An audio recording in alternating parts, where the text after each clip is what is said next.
भेदारं कर्मभुगतां ज्ञातारं विश्वतत्त्वानां वन्दे तद्गुणे लब्धे वन्दे तद्गुणे लब्धे वन्दे तद्गुणे लब्धे। जो लोग पंचपरमेश्वर भगवान की अपने दोनों हाथों को ऊंचा करते हुए सब लोग एक साथ में जयकारा लगाएंगे।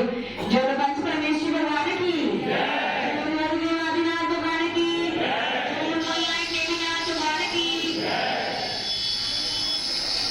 अंतिम शासनपति महावीर स्वामी भगवान की, जो परम पूज्य चिवदेशी आदि सगर मावी की विमल सर्व सन्मति सर्वजी महाराज की, जो परम पूज्य चिवदेशी संदाय सर्वजी महाराज की, श्याम जी मणि माता की। अंतिम शासनपति महावीर स्वामी भगवान के शासन में हम सब विराजते हैं। वीतराग धर्म को मानने वाले ये हो सकता है कि हमारा अति दुर्भाग्य है कि हम चतुर्थ काल में पैदा नहीं हुए, लेकिन हमारा सौभाग्य ये है कि छठे काल में नहीं परंतु पंचम काल में पैदा हुए हैं। अगर छठे काल में पैदा होते तो धर्म रंश मात्र भी नहीं मिलता। हमारा दुर्भाग्य है कि हमें साक्षात तीर्थंकर एवं केवलियों के दर्शन करने को प्राप्त नहीं होते, रिद्धिवारी मुनिराजों के दर्शन प्राप्त करने को नहीं मिलते, अवधि ज्ञानी मला परिज्ञानी मुनिराजों के दर्शन प्राप्त करने को नहीं मिलते। लेकिन ये हमारा सौभाग्य है कि आज भी हमें निर्ग्रंथ वेश को धारण करने वाले मुनिराजों के दर्शन प्राप्त होते हैं।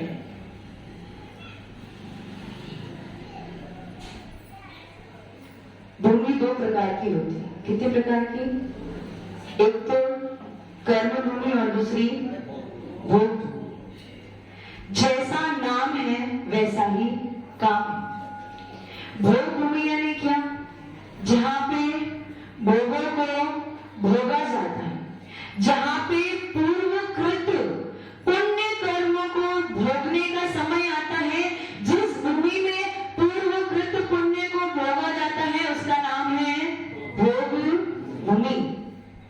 और जहां पे कर्म किए जाते हैं, भले वो पुण्य कर्म हो अथवा पाप कर्म हो, जहां पे हमारी अगली गति का निर्णय किया जाता है उसका नाम है कर्म भूमि। हम कहाँ के जीव हैं? कर्म भूमि के। और बात ये समझ में आ रही है कि भोग भूमि में भोग और उपभोग की सामग्री सुलभता से प्राप्त होती है, और कर्म भूमि में आपको कर्म करने का मौका दिया जाता है, जिससे आपका ये निर्णय होगा कि आगे आपको भोग की सामग्री मिलेगी या फिर पाप कर्म का फल मिलेगा। बात समझ में आती? तो हम कहाँ के निवासी हैं? कर्म भूमि के। अब आप तो सब डूंगरपुर सिटी के निवासी हो, खूब पुण्य करके आए हो और पुण्य द्रव्य आपके पास इतना पड़ा है कि आपका जन्म कहाँ पे हुआ? सिटी में हुआ। कर्म भूमि छोड़ दोगे, कहाँ पे हुआ? सिटी में हुआ। और सिटी में आप क्या करते हो? जो पिछला पुण्य आपके पास एकत्रित हुआ पड़ा हुआ है उसे क्या कर रहे हो? उससे आप अपनी भोग सामग्री को इकट्ठा कर रहे हो। पूरा दिन आपका पूरे 24 घंटे किसमें व्यतीत हो रहे हैं? यह बात निश्चित है कि जो व्यक्ति सिटी में रहता है उसके आसपास केवल भोग भोग की विलास की काम वासनाओं की ही बातचीत होती है और कोई बात नहीं होती। इस मंदिर से बाहर निकल के देख लो, हर कोने में आपको क्या मिलेगा? होटल, ढाबा, कितनी सारी। हमने जहां से प्रवेश किया वहां से गिनती ही करते आ रहे हैं कि हर नुक्कड़ पे केवल खाने पीने का सामान है, कपड़े का सामान बिक रहा है, पता नहीं क्या क्या सामान बिक रहा है। तो यहाँ पे आप जैसे मंदिर से बाहर पैर रखते हो तो आपको क्या लगता है? भोग विलास की सामग्री। सिटी में जन्मे हो, पुण्य द्रव्य आपके पास खूब सारा है, तो आप क्या कर रहे हो? उस पुण्य द्रव्य को कहां पे लगा रहे हो? भोगों में लगा रहे हो। नया कितना कमा रहे हो? नया कितना कमा रहे हो? 0। ऐसा कहते हैं कि हम सब कौन है? वैश्य। वैश्य यानी बिजनेसमैन। बिजनेसमैन का दिमाग कैसा होता है? प्रॉफिट एंड लॉस के बारे में जो सोचता है उसे बिजनेसमैन कहते हैं। अब आप लोग क्या कर रहे हो? आपका एक्सपेंडिचर किसका? धन का नहीं, धन को साइड में रख दो। किसका? पुण्य का। पुण्य की बात करेंगे कि जिसके पास पुण्य होगा उसके पास धन अपने आप, तो धन को साइड में रख दो। अभी इसकी बात करेंगे पुण्य की। तो आपका पुण्य का एक्सपेंडिचर क्या है? अधिक। इनकम कितनी है? किसकी? धन की बात नहीं कर रही, किसकी? पुण्य की। इन्वेस्टमेंट कितना है? 0। एफडी बनाई है क्या? नहीं बनाई। कर क्या रहे हो? व्यय व्यय कर रहे हो, आय कुछ भी। तो अभी तो आपका खाता अच्छा चल रहा है, क्यों? क्योंकि आपका पिछला डिपॉजिट पड़ा है। लेकिन जिस दिन वो खाली हो जाएगा उस दिन क्या होगा? सिटी से कहां चले जाओगे? कहां चले जाओगे? राजा रंक बन जाता। समझ में आ गया?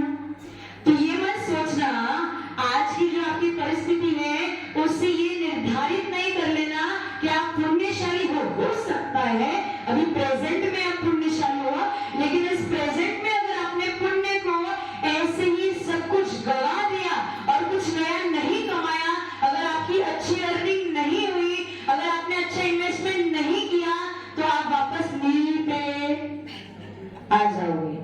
तो साधु संघ यहाँ पे आया है, तो उसका अर्थ क्या हुआ? अब आपको क्या करना है? एक्सपेंडिचर को, यानी जो समय आप अपने एक्सपेंडिचर में लगा रहे हो उसे क्या करना है? कम करना है। और समय कहां ज्यादा देना है? अर्निंग, पुण्य नहीं, किसके? पुण्य के अर्निंग में, यानी उसके इनकम में ज्यादा समय लगाना है। उसके बाद साधु संघ आपको क्या सिखाएगा कि किस प्रकार से हम पुण्य का इन्वेस्टमेंट करें। देखो इन्वेस्टमेंट कौन सा अच्छा है? जहां पे आज अगर आपने जितना इन्वेस्ट किया है फ्यूचर में वो डबल हो, ट्रिपल हो, चौबल हो, तो उस इन्वेस्टमेंट, देखो आपके भाव कहां चले गए, उपयोग कहां चला गया। साधु आपको क्या सिखाएंगे कि ऐसा इन्वेस्टमेंट करो जो आपको फ्यूचर में, अच्छा प्लान कौन सा अच्छा होता है? इन्वेस्टमेंट प्लान कौन सा अच्छा होता है? बिजनेसमैन हो ना, बिजनेसमैन हो ना, सोच समझ के तो इन्वेस्ट करते हो। उस जगह इन्वेस्ट करोगे जहां पे आपको कितना बेनिफिट? डबल, ट्रिपल, चौपल, अच्छा बेनिफिट मिले तो इन्वेस्ट करने का अर्थ। ऐसे इन्वेस्टमेंट में क्या अर्थ? जहां पे आपको कुछ भी। तो साधु संघ आया है आपको ये सिखाने के लिए आया है कि कैसे अपनी इनकम को, कौन सी इनकम? इसकी, इसकी नहीं, किसकी? पुण्य की इनकम किस प्रकार से बढ़ाए, किस प्रकार से पुण्य का इन्वेस्टमेंट करें ताकि हमें राजा से रंग, किस प्रकार से एफडी बनाए। समझ में आ गया?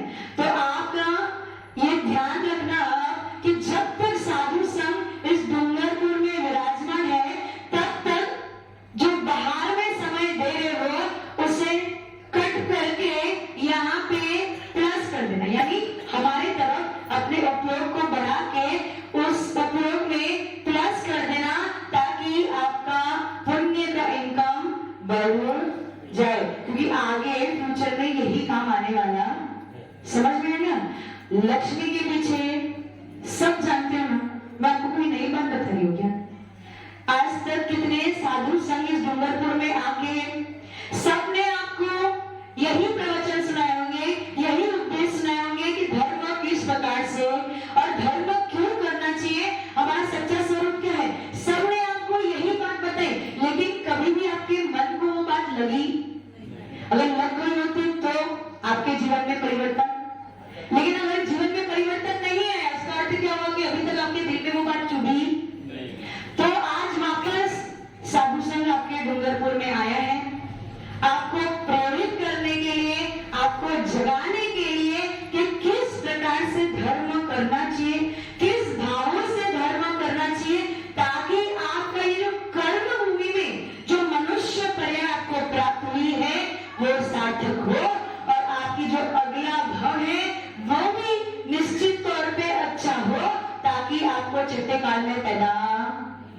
अगर छठे ज्ञान में पैदा हो गए तो क्या करेंगे फिर वहां पे? क्या करेंगे? क्या मिलेगा? कपड़े हैं क्या वहां पे? नहीं। खाने पीने का है क्या वहां पे? कुछ भी नहीं है। एक दूसरे की हिंसा करेंगे और उन्हीं का भक्षण। तो ऐसे काल में हमें पैदा, और अगर आपके मन में ये बात है कि ऐसे पापी काल में जिसका नाम है दुखमा दुखमा, अगर ऐसे काल में पैदा ना होना है तो अभी जो आपका प्रेजेंट है उसे सुधार लो, तो फ्यूचर अपने आप अच्छा। ठीक है, तो आज से अपनी कमर कस लेना, रोज साधु सेवा में तत्पर रहना, आहार दान में तत्पर रहना, साधु संग के सानिध्य में जब अभिषेक होगा, भगवान की आराधना होगी, उसमें तत्पर रहना। निश्चित तौर पे आपका पुण्य बढ़ेगा, और जब पुण्य बढ़ेगा तो आपकी आत्मा का कल्याण होगा। जब परम पूज्य गुरुदेव श्री सुंदर सागर जी महाराज की